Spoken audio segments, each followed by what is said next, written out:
할렐루야. 누가복음 12장 54절 59절 말씀입니다.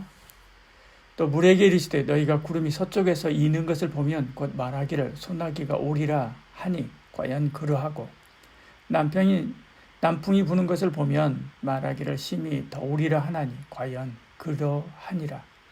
외식하는 자여 너희가 천지의 기상은 분간할 줄 알면서 어찌 이 시대는 분간하지 못하느냐. 또 어찌하여 옳은 것을 스스로 판단하지 아니하느냐. 내가 너를 고발하는 자와 함께 법과 내게 갈 때 길에서 화해하기를 힘쓰라. 그가 너를 재판장에 끌고 가고 재판장이 너를 옥졸에 넘겨주어 옥졸이 옥에 가둘까 염려하라. 내게 이르노니 한 푼이라도 남김없이 갚지 아니하고서는 결코 거기서 나오지 못하리라 하시니라. 아멘. 주님이 오심으로 세상은 둘로 나누어 분쟁합니다. 주를 따르는 하나님 나라와 사단을 따르는 세상의 치열한 영적인 전쟁이 심화되지요. 바로 앞에서 그 이야기를 하십니다. 이제까지 제자들을 향하여 말씀하시던 주님은 이제 청중을 향하여 시대를 분별하라 라고 이렇게 말씀하지요. 56절에요. 외식하는 자여 너희가 천지의 기상은 분간할 줄 알면서 어찌 이 시대는 분간하지 못하느냐 이 말씀하지요. 현대도 마찬가지입니다. 어느 때보다 시대를 분별하는 것이 중요해졌습니다. 노동보다 자본 수익이 많기 때문에 노동이 삶의 미래를 결정하는 것이 아니라 투자가 중요한 시대가 되었지요. 그래서 너도 나도 주식, 부동산, 외환, 전자화폐 이런 데 투자하면서 시대를 읽으려고 안간힘을 씁니다. 시대를 읽는 사람은 성공하고 그러지 못한 사람은 낭패를 보죠. 그러나 역사를 움직이는 힘은 세상의 큰 손이 아니라 하나님이십니다. 누가 코로나를 예상하고 우크라이나 전쟁을 예상했겠습니까? 역사의 주인은 하나님이지요. 하나님이 미래 역사의 로드맵을 우리에게 알려주십니다. 그게 성경이지요. 오늘도 성경을 부지런히 읽어야 됩니다.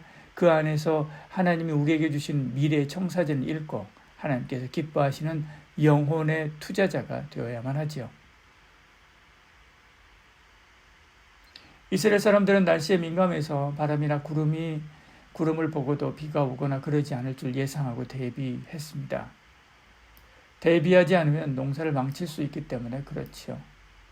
구름이 서쪽 지중해에서 일어나면 습한 바다에서 물을 뿜고 오기 때문에 비가 왔습니다. 반면에 바람이 남쪽 아라바 광야에서 불어오면 모래바람으로 날이 더러워질 것이 분명했지요.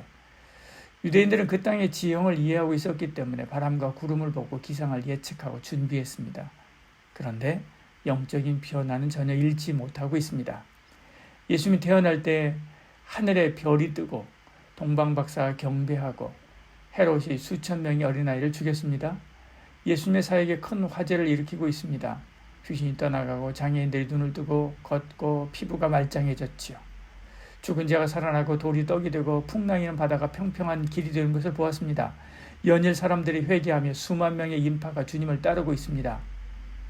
이런 시대의 변화를 보면서 지금 어느 때인 줄 생각하지 않고 있지요. 그리고 영원히 살 것처럼 삽니다. 그저 지금 당장 내게 필요한 것만 구하고 있지요. 56절에요. 외식하는 자여 너희가 천지의 기상 분간할 줄 알면서 어찌 시대는 분간하지 못하느냐 그러면서 책망하시는 거죠. 물리적 세계의 기상은 읽어내지만 영적 세계의 기상은 전혀 읽지 못하고 있기 때문에 그런 것입니다. 영적인 독해력을 잃어버렸습니다. 그러나 결국은 저리로서 산 자와 죽은 자를 심판하실 종말이 찾아옵니다. 그날 우리는 하나도 남김없이 모든 죄가를 해결해야 됩니다. 그날이 가까운 줄 알고 준비해야 되지요.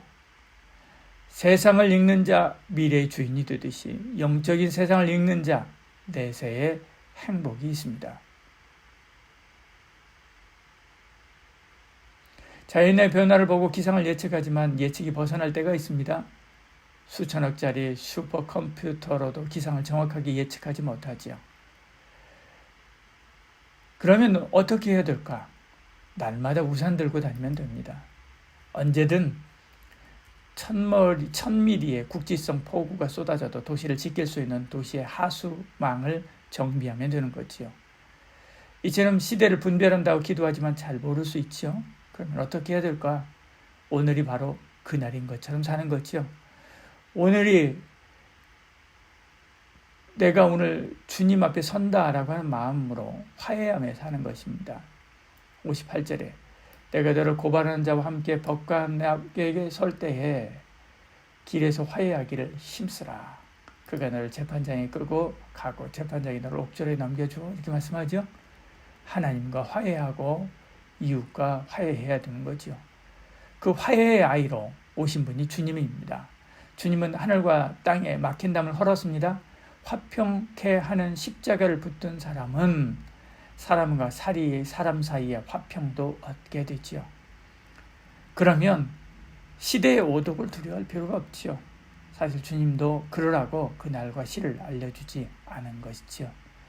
매일매일 인생을 마감하는 마음으로 주님 앞에서 정성껏 마침표를 찍어가며 사는 저와 여러분 되기를 축복합니다.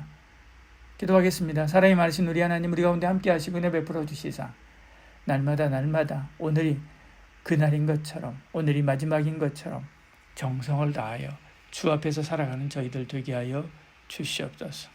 한 주간도 지켜주신 우리 하나님 감사합니다.